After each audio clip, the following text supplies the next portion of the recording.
आज इस वीडियो में संख्यांकों अर्थात अंकों से संख्याएं बनाने व संख्याओं को पढ़ने की विधि के बारे में सीखेंगे। इससे पहले संख्यांक अर्थात अंकों के बारे में पढ़ा तथा विभिन्न पद्धतियों में, विभिन्न लिपियों में संख्यांकों को कैसे लिखा जाता है ये हमने सीखा है।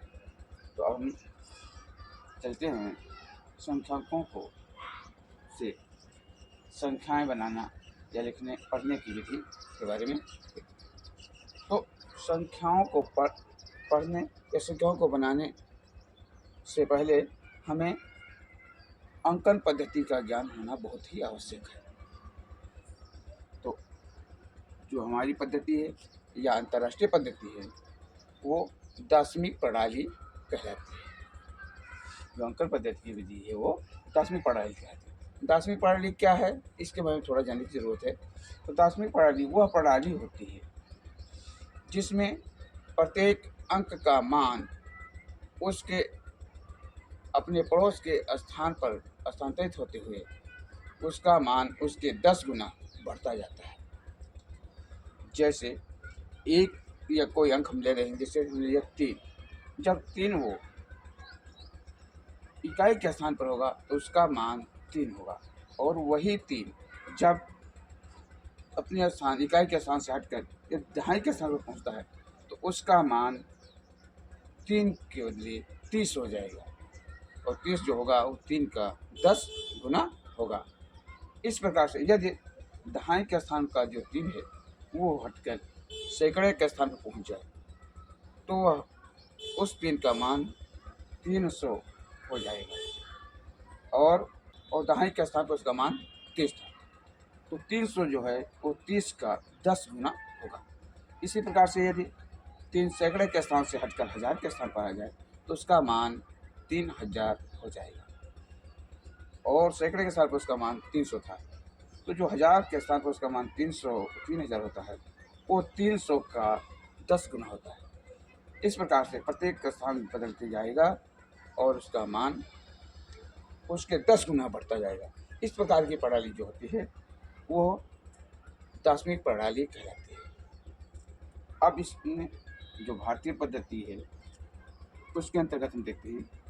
तो पहले हमारी आती है इकाई पद्धति। इकाई 3 भागों में बटी हुई होती है। जैसे पहले है इकाई जिसका मान 1 होता है। इकाई के स्थान पर जो भी अंक या जो भी संख्यांक लिखा जाता है उसका मान 1 के गुणक के बराबर होता है। एक 3 है तो 3 को 1 से गुणा करेंगे और उतना 3 हो जाएगा। 2 है तो 2 का 1 से गुणा करेंगे तो इकाई का स्थान पर जो मान होता है, अंक होता है, उसका मान 1 गुना होता है। और 1 गुने को यदि हम दसवीं प्रणाली के अंतर्गत लिखें तो 10 के घात 0 लिखते हैं। 10 के घात 0 का मान होगा 1। इसी प्रकार से दूसरा स्थान जो होता है वो होता है दहाई का।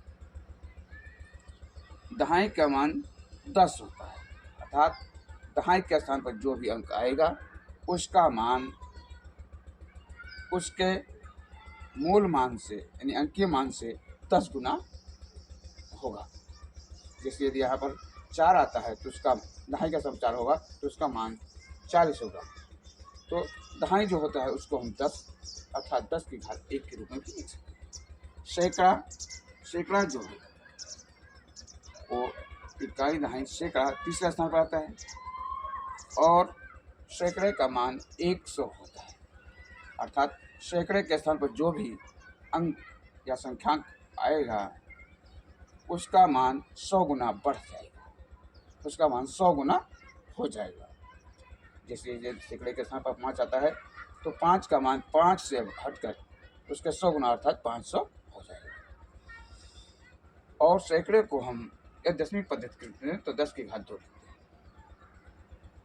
लेकिन यहाँ थोड़ा और एक ध्यान देखते हैं तो हम क्या देखते हैं, इकाई को क्या लिखते हैं 10 की घात 0, अर्थात 0 का मतलब यहाँ कुछ नहीं लेते हैं तो 1 के आगे कोई भी 0 नहीं हो गया तो ये हो गया इकाई। दहाई का मतलब हो गया 10 की घात 1, अर्थात 1 के आगे 1 शून्य बढ़ा देंगे तो ये दहाई हो जाएगा। फिर आया सैकड़ा। सैकड़े में होता है 10 की घात 2। इसमें क्या होगा, एक के आगे 2 शून्य लिखेंगे, तो जो 2 घातक है तो एक के आगे 2 शून्य होंगे। इसी प्रकार से हजार में एक के आगे 3 शून्य होते हैं, अर्थात जो भी संख्यांक 1000 के स्थान पर आता है उसका मान 1000 गुना हो जाता है।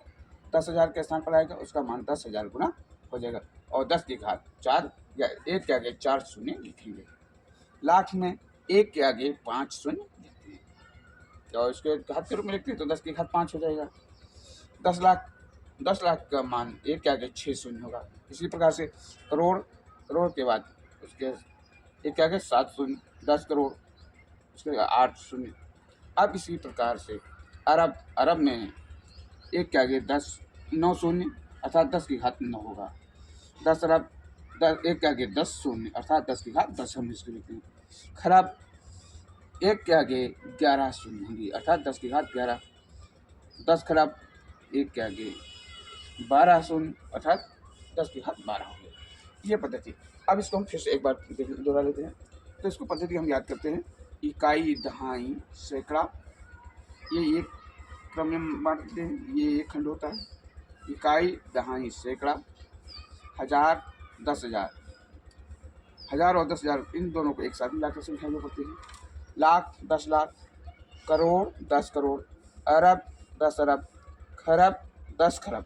इसके आगे इसमें जगह नहीं है, अगर देखते हैं खरब के बाद आता है नील, 10 नील, पदम, 10 पदम, शंख, 10 शंख और महाशंख। और जो क्रम बढ़ता जाता है, स्थान इसका एक स्थान बढ़ता जाता है तो वहाँ एक एक शून्य बढ़ती चली जाती है। इस प्रकार से भारतीय संख्याओं को लिखने के विधि है, अंतर विधि है।